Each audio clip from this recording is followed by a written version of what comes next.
From class 10th A. I am here to explain the topic of mass spring system.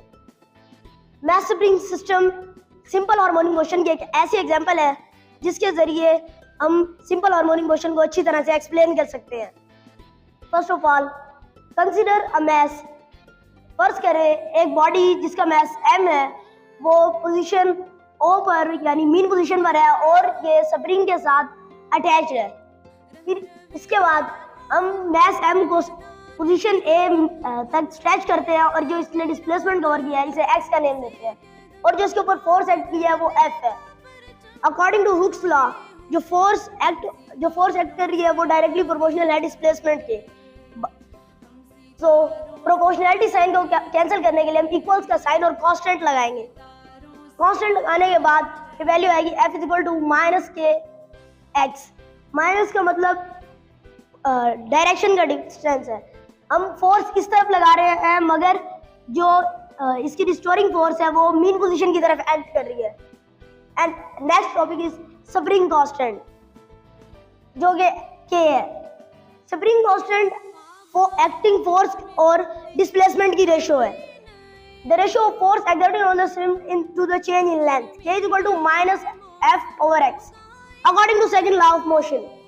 F is equal to minus F is equal to ma. तो K ये x से जाकर multiply होगा और F की जगह ma put कर दिया जाएगा और माइनस n दोनों तरफ मल्टीप्लाई कर दिया जाएगा.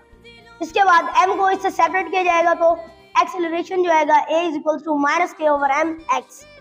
जो जैसे कि हमें पता है a डायरेक्टली प्रोपोर्शनल है, एक्सेलरेशन डायरेक्टली प्रोपोर्शनल है डिस्प्लेसमेंट की. इसके बाद इनिशियली जो मैस m है वो मीन पोजीशन पर क्या नाम है रेस्ट में है क्योंकि जो डाउनवर्ड इसके फोर्स एक्ट कर रही है वो इसका वेट है मगर जो नॉर्मल रिएक्शन है वो इसको अपवर्ड कैंसिल कर रहा है. इसी के बाद हम इसको सिंपल हार्मोनिक मोशन एक्सिक्यूट करवाने के लिए मैस m को पॉइंट A की तरफ स्ट्रेच करेंगे.